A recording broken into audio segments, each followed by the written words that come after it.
Welcome back, boys and girls. We are very, very excited to bring to you a very good friend of ours, Meredith, who is at Snug Harbor Cultural Center. This is a lovely, lovely spot on Staten Island. If any of you have not been there, you definitely need to make a plan to go there. And Meredith, who's looking very, very jolly for the holidays, is going to tell us a little bit about all the wonderful, wonderful work that they do at Snug Harbor Cultural Center, and let us know all of the different things that go on there. So, Meredith, say hello, and perhaps you could tell us just a little bit about all the wonderful things that happen at this magical place called Snug Harbor Cultural Center.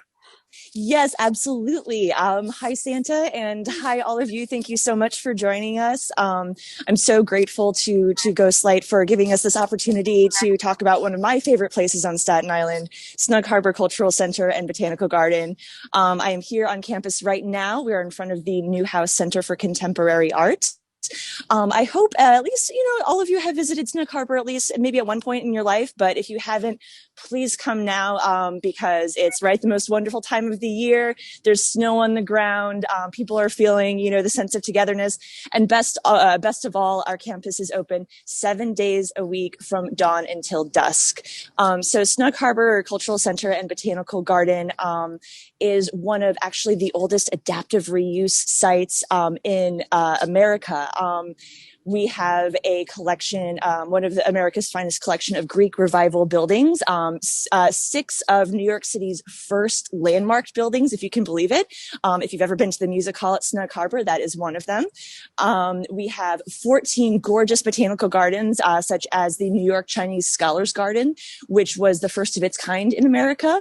And we have a 2.5-acre heritage farm, which this year connected to the community in such a wonderful way through our Wellness Wednesdays programming, all of it free, as well as our Heritage Farm sales and our brand new CSA.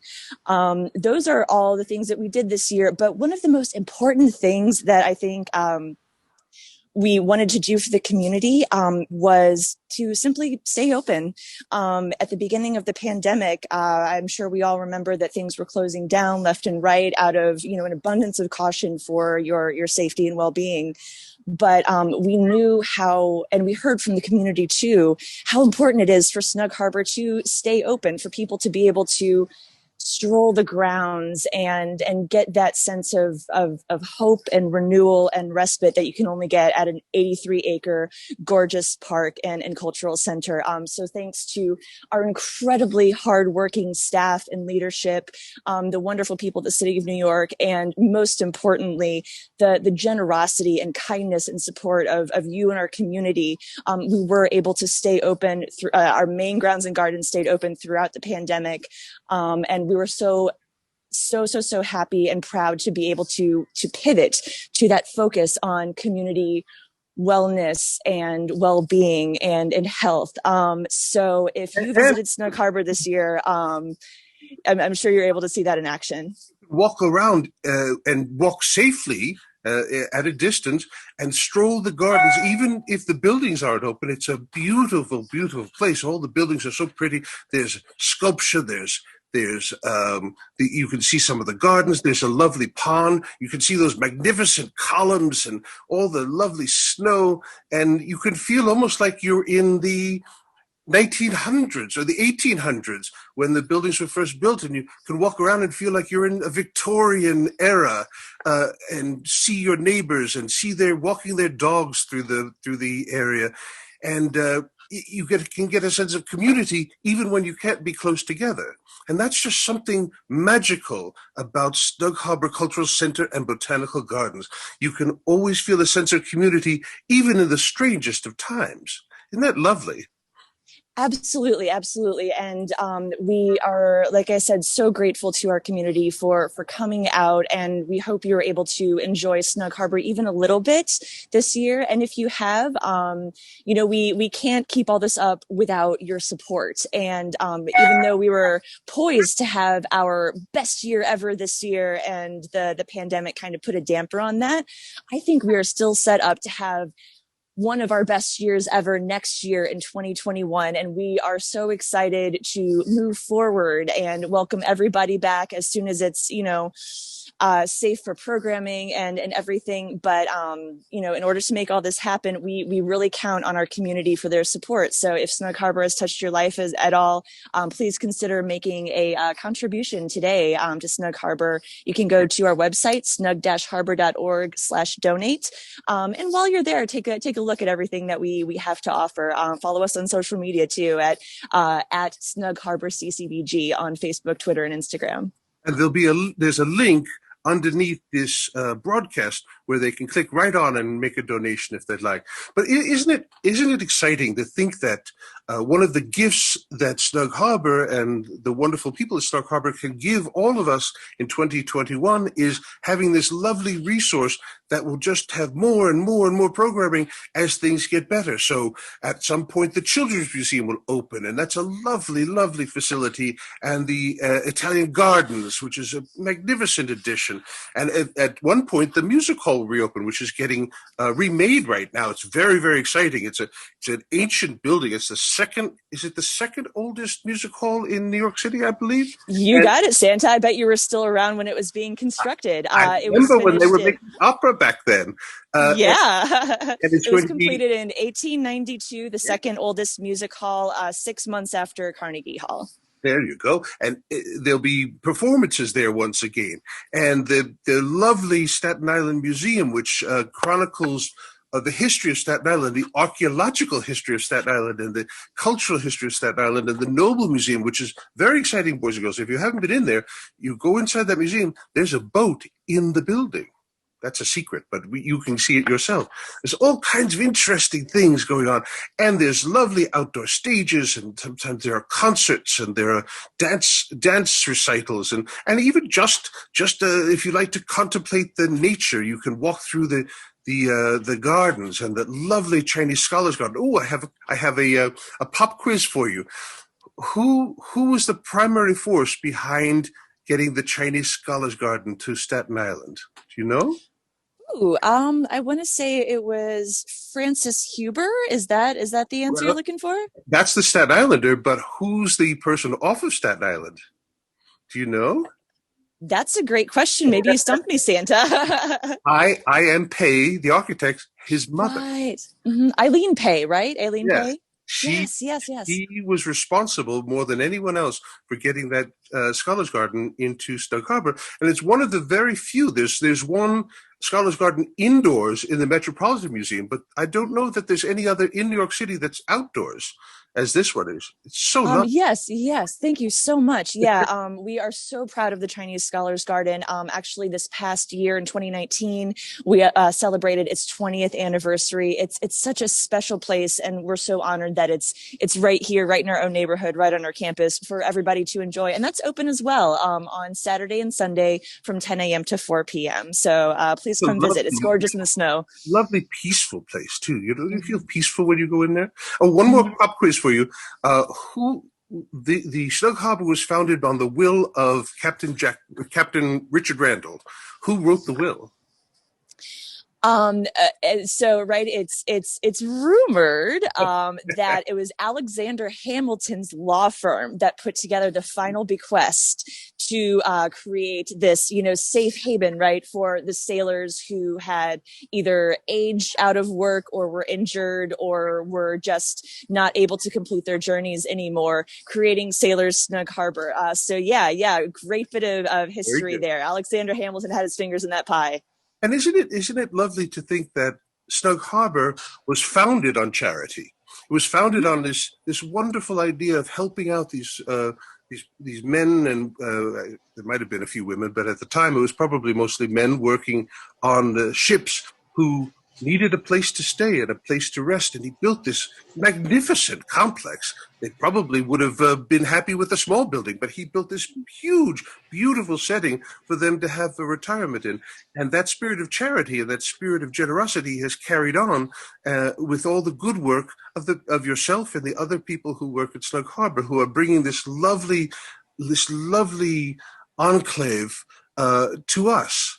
as a place of contemplation, as a place of fun, as a place to see your neighbors and to feel a sense of community. And we hope that everyone can be as generous as possible in making sure that this continues so that we can see all sorts of lovely things once the pandemic is done and we can go back to having a fully realized Snug Harbor Cultural Center and Botanical Garden where there are so many activities. You can go there every day of the year and find something new to do. Would you agree with that?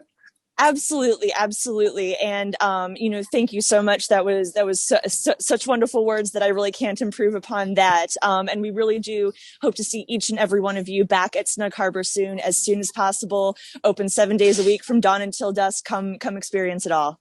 Well, thank you so much, Meredith, and thank you to all the wonderful people at Snug Harbor. And happy holidays, everyone. Happy holidays. Thanks, Santa. Thanks, Ghostlight.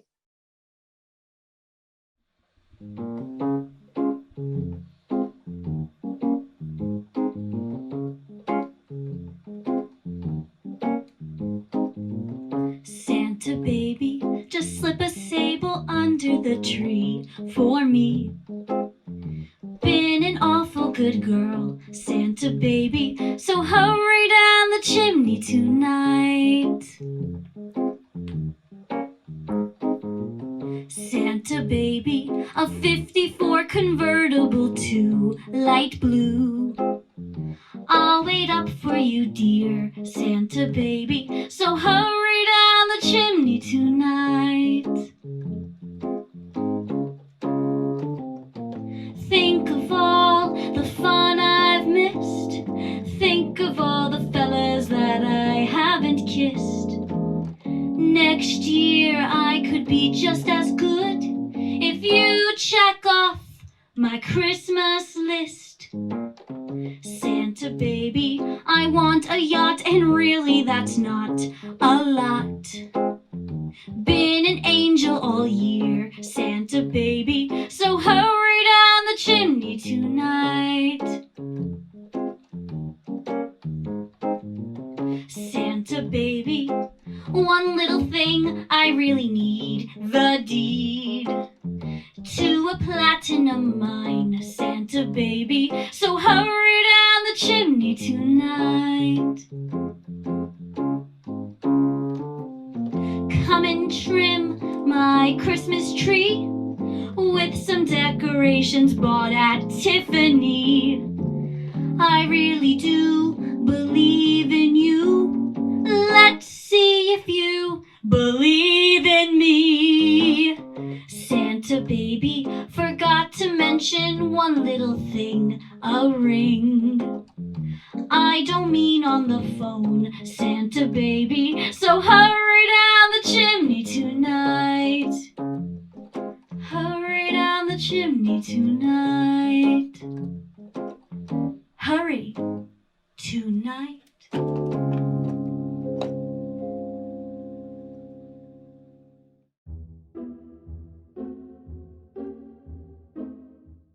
His active little crutch was heard upon the floor, and back came Tiny Tim before another word was spoken.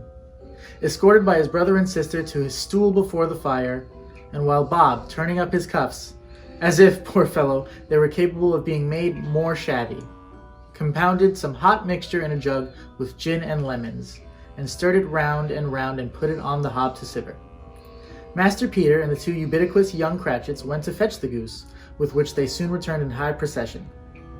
Such a bustle ensued that you might have thought a goose the rarest of all birds, a feathered phenomenon, to which a black swan was a matter, of course. And in truth it was something very like it in that house. Mrs. Cratchit made the gravy in a hissing pot. Master Peter mashed the potatoes with incredible vigor, Miss Belinda sweetened up the applesauce, Martha dusted the hot plates, and Bob took Tiny Tim beside him in a tiny corner at the table. The two young Cratchits set their chairs for everybody, not forgetting themselves, and mounting guard upon their posts, crammed spoons into their mouths, lest they should shriek for goose before their turn came to be helped. At last the dishes were set on, and grace was said. It was succeeded by a breathless pause, as Mrs. Cratchit, looking slowly all along the carving knife, prepared to plunge it in the breast. But when she did, and when the long-expected gush of stuffing issued forth, one murmur of delight arose all around the board, and even Tiny Tim, excited by the two young Cratchits, beat on the table with handle of his knife and feebly cried, "Hooray!" There never was such a goose. Bob said he didn't believe there ever was such a cooked goose. In tenderness and flavor, size and cheapness were the themes of universal admiration. Eked out by applesauce and mashed potatoes, it was a sufficient dinner for the whole family.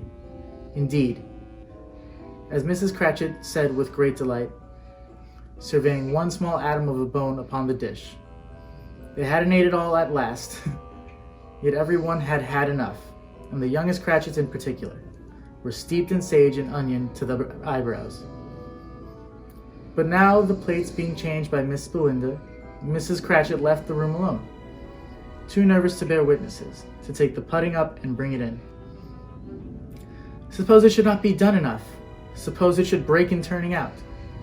Suppose somebody should have got over the wall of the backyard and stolen it, while they were merry with the goose. A supposition at which the two young Cratchits became livid. All sorts of horrors were supposed. Hullo, a great deal of steam. The pudding was out of the copper. A smell like a washing day.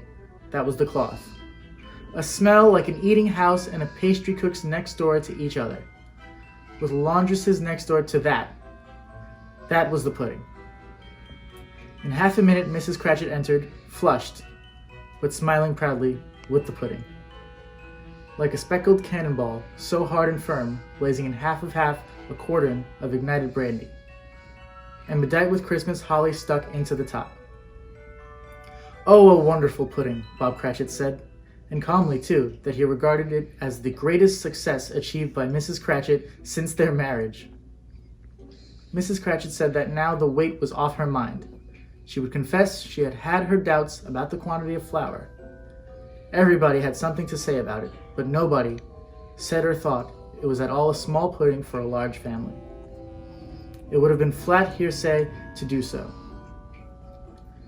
Any Cratchit would have blushed to hint at such a thing. At last the dinner was all done, the cloth was cleared, the hearth was swept, and the fire made up. The compound in the jug being tasted and considered perfect, apples and oranges were put upon the table, and a shovel full of chestnuts on the fire. Then all the Cratchit family drew round the hearth in what Bob Cratchit called a circle, meaning half a one. And at Bob Cratchit's elbow stood the family display of glass, 2 tumblers and a custard cup without a handle. These held the hot stuff from the jug, however, as well as golden goblets would have done, and Bob served it out with beaming looks, while the chestnuts on the fire sputtered and cracked noisily. Then Bob proposed, "A Merry Christmas to us all, my dears. God bless us," which all the family re-echoed. "God bless us, everyone," said Tiny Tim, the last of all. He sat very close to his father's side upon his little stool. Bob held his withered little hand in his as if he loved the child, and wished to keep him by his side, and dreaded that he might be taken from him. "Spirit," said Scrooge, with an interest he had never felt before, "tell me if Tiny Tim will live." "I see a vacant seat," replied the ghost, "in the poor chimney corner, and a crutch without an owner, carefully preserved. If these shadows remain unaltered by the future, the child will die." "No, no," said Scrooge. "Oh, no, kind spirit, say he will be spared." "If these shadows remain unaltered by the future, none other of my race," returned the ghost, "will find him here. What then? If he be like to die, he had better do it and decrease the surplus population." Scrooge hung his head to hear his own words quoted by the spirit, and was overcome with penance and grief. "Man," said the ghost, "if man be in your heart, not adamant, forbear that wicked cant until you have discovered what the surplus is, and where it is. Will you decide what man shall live, what men shall die? It may be that in the sight of heaven you are more worthless and less fit to live than millions like this poor man's child. Oh God, to hear the insect on the leaf pronouncing on the too much life among his hungry brothers in the dust." Scrooge bent before the ghost's rebuke, and trembling cast his eyes upon the ground. but then he raised them speedily on hearing his own name. "Mr. Scrooge," said Bob, "I give you Mr. Scrooge, the founder of the feast." "The founder of the feast, indeed!" cried Mrs. Cratchit, reddening. "I wish I had him here. I'd give him a piece of my mind to feast upon, and I hope he'd have a good appetite for it." "Oh, my dear," said Bob, "the children! Christmas Day!"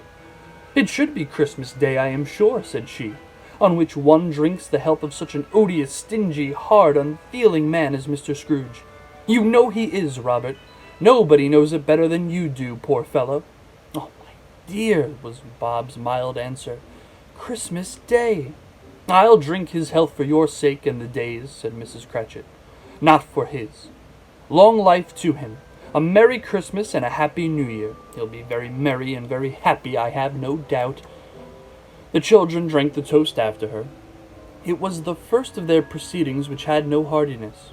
Tiny Tim drank it last of all, but he didn't care twopence for it. Scrooge was the ogre of the family.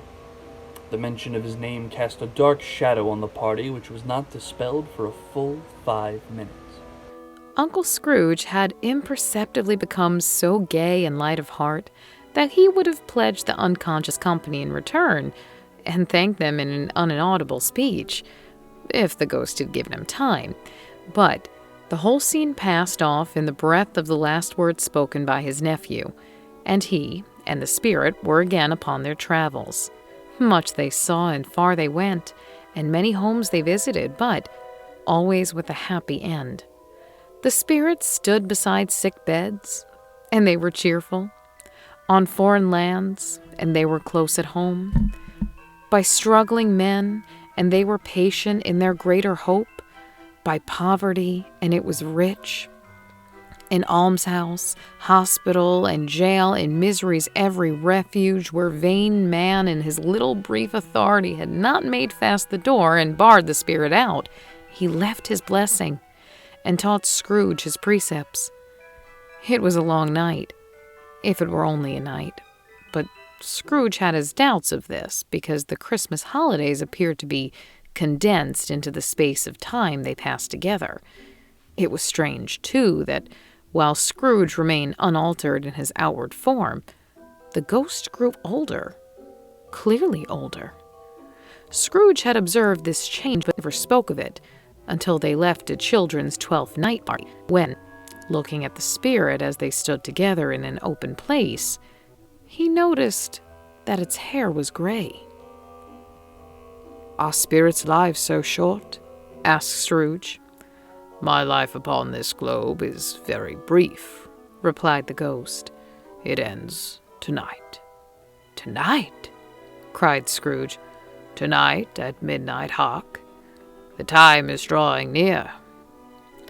The chimes were ringing the 11:15 at that moment. "Forgive me if I'm not justified in what I ask," said Scrooge, looking intently at the spirit, "but I see something strange and not belonging to yourself protruding from your skirts. Is it a foot or a claw?" "It might be a claw, for the flesh there is upon it," was the spirit's sorrowful reply. "Look here." From the foldings of its robe, it brought 2 children, wretched, abject, frightful, hideous, miserable. They knelt down at its feet and clung open on the outside of its garment. "Oh, man, look here. Look down here," exclaimed the ghost. They were a boy and a girl, yellow, meager, ragged, scowling, wolfish, but prostrate, too, in their humility.